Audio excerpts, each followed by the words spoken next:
మహానాడు కార్యక్రమంలో భూపేష్ రెడ్డి మాట్లాడుతూ బహిరంగ సభలో కార్యకర్తలకు ప్రజలకు ఎలాంటి ఇబ్బంది లేకుండా నిర్వహిస్తామన్న భూపేష్ రెడ్డి మహానాడు పండుగలాగా నిర్వహిస్తున్నామన్న జమ్మలమడుగు టీడీపీ ఇన్ఛార్జ్ చదిపిరాళ్ల భూపేష్ రెడ్డి సంక్షేమ పథకాలతో పాటు అభివృద్ధిని కూడా అందిస్తున్న ఏకైక నాయకుడు ముఖ్యమంత్రి నారా చంద్రబాబు నాయుడేనని తెలిపిన భూపేష్ రెడ్డి మహానాడు బహిరంగ సభను ప్రజలందరూ పాల్గొని జయప్రదం చేయాలి అని పిలుపునిచ్చారు. భూపేష్ రెడ్డి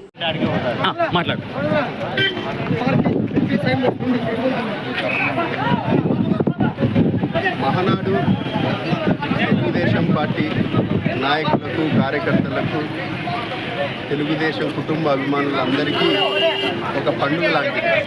ఈ పండుగ రాయలసీమ నడిగొడ్డున కడప జిల్లాలో ఇక్కడ పండుగ జరుపుకునే అవకాశం ఇచ్చిన మా నాయకులు, జాతీయ నాయకులు నారా చంద్రబాబు నాయుడు గారు, జాతీయ ప్రధాన కార్యదర్శి నారా లోకేష్ బాబు గారు ముందుగా వాళ్ళకు ఎందుకంటే కడప జిల్లా ఈసారి ఉమ్మడి కడప జిల్లాలో 10 సీట్లకు గాను 7 సీట్లు గెలుచుకోవడమే కాకుండా గత ప్రభుత్వంలో అరాచక పాలన, అభివృద్ధి శూన్యము, ఉద్యోగస్తులకు జీతాలు టయానికి రాకోకుండా, కొత్త ఉద్యోగాల కల్పన లేకోకుండా గత ప్రభుత్వం పాలన నడిపింది.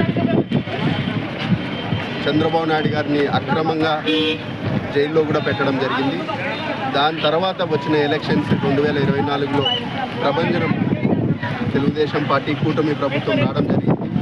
భారతీయ జనతా పార్టీ, జనసేన కలిసి మొదటి 2024 గెలిచిన తర్వాత మొదటి మహానాడు చాలా ఎక్స్పెక్టేషన్తో ఈ మహానాడు జరుపుకుంటారు. ఆ అవకాశం కడప జిల్లాకి ఇవ్వడం కూడా చాలా గర్వించేదగ్గ విషయం. ఖచ్చితంగా ఇది సక్సెస్ అవుతుంది.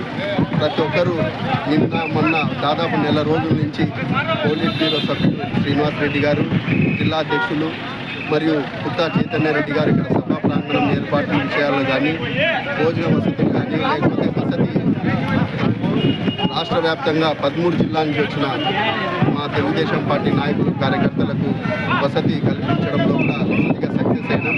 ఖచ్చితంగా మహానాడు విజయవంతమవుతుంది. రేపు బహిరంగ సభ కూడా దాదాపు 5 లక్షల మంది జనాభాతో మేము నిర్వహించబోతున్నాం. ప్రతి ఒక్కరూ రావాలా, మహానాడును విజయవంతం చేయాలని కూడా ఈ సందర్భంగా పిలుపునిస్తాం.